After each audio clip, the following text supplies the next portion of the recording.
Radio city વાર્તા.com. તમને ખબર છે, આપણો દેશ અંગ્રેજોના હાથે ગુલામ બન્યો એનું એક બહુ મોટું કારણ ભારતના મરી મસાલા છે.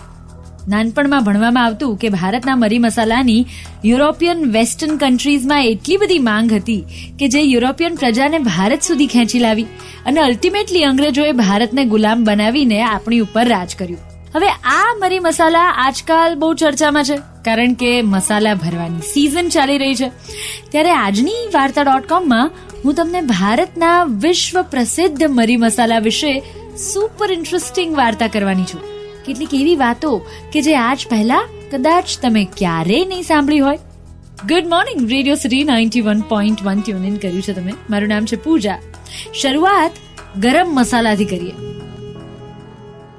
ભારતનું ભાગ્યે જ એવું કોઈ રસોડું હશે કે જ્યાં ગરમ મસાલો હાજર ના હોય. આ ગરમ મસાલો એ અમુક મસાલાઓનું મિશ્રણ છે. એની કોઈ સેટ ફિક્સ્ડ રેસીપી નથી. ઓવરઓલ 11 અલગ અલગ સ્પાઇસીસને ભેગા કરીને એક ગરમ મસાલાનો પાવડર બનાવવામાં આવે છે. આ મૂળ 11 મસાલાઓ કયા?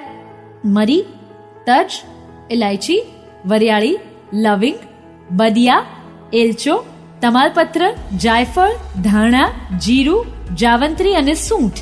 આમાં પ્રદેશ અને ટેસ્ટ પ્રમાણે અમુક મસાલા એડ કરવામાં આવે અને અમુક મસાલા બાદ પણ કરી દેવાય.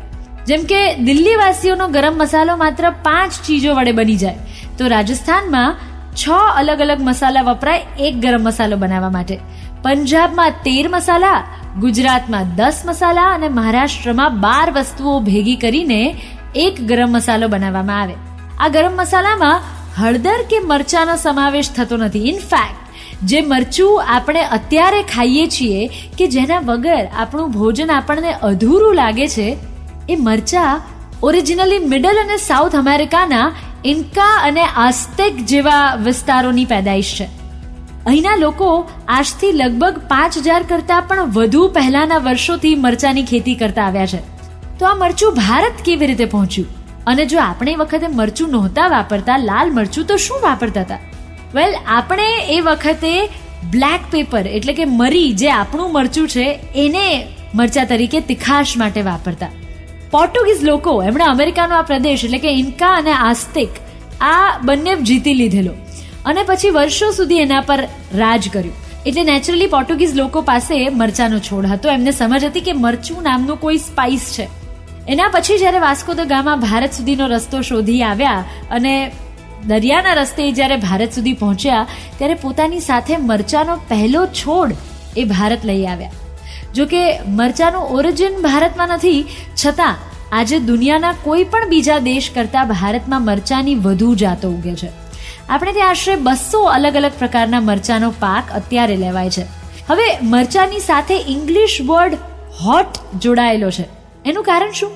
એનું કારણ એ છે કે મરચાને જ્યારે આપણે જીભ પર મૂકીએ છીએ ને, ત્યારે એની તીખાશ આપણા મગજમાં જે વેદનાનો સંદેશો પહોંચાડે છે, એ એક્ઝેક્ટલી એવો જ સંદેશો છે કે જ્યારે ગરમી દ્વારા આપણને દજાય છે અને એ સંદેશો આપણા મગજ સુધી પહોંચે છે. અને એટલા માટે આ હોટ શબ્દ મરચાનો પર્યાય સમાન ગણાય છે. એક બીજો ઇન્ડિયન સ્પાઇસ હળદર, જેના વગર આપણું ભોજન અથવા આપણું મસાલિયું અધૂરું છે, તે હળદરનું ઓરિજિન દક્ષિણ ભારતમાં છે. હળદરને મરાઠીમાં હળદ કહેવાય, મલયાલમમાં મન્નલ કહેવાય અને તમિલમાં મંચલ કહેવાય. આ હળદરને ઇંગ્લિશમાં શું કહેવાય? ટર્મરિક. તો આ નામ કેવી રીતે પડ્યું એની વાત કરું એની પહેલા હળદરના પ્રકાર વિશેની વાત કરું. હળદરના મુખ્યત્વે 3 પ્રકાર હોય: સાદી હળદર, આંબા હળદર અને દરુ હળદર. જ્યારે અરબ સોદાગર વેપારીઓ દક્ષિણ ભારતમાં માલાબાર કિનારેથી પહેલી વાર હળદર ખરીદીને પોતાની સાથે લઈ ગયેલા પોતાના પ્રદેશમાં, ત્યારે એમને આનો આકાર ખજૂર જેવો લાગેલો. ખજૂરને અરબી ભાષામાં તમર કહેવાય છે. આ અરબોએ હળદરના ગાંઠિયાને નામ આપેલું તમરે હિન્દ, હિન્દની ખજૂર. આ તમરે હિન્દ નામ અપભ્રંશ થતા થતા ટર્મરિક નામ સુધી પહોંચી ગયું અને ટર્મરિક શબ્દ બન્યો, જે આજે ઇંગ્લિશ ડિક્શનરીમાં હળદરનું નામ ગણાય છે. Super interesting, right?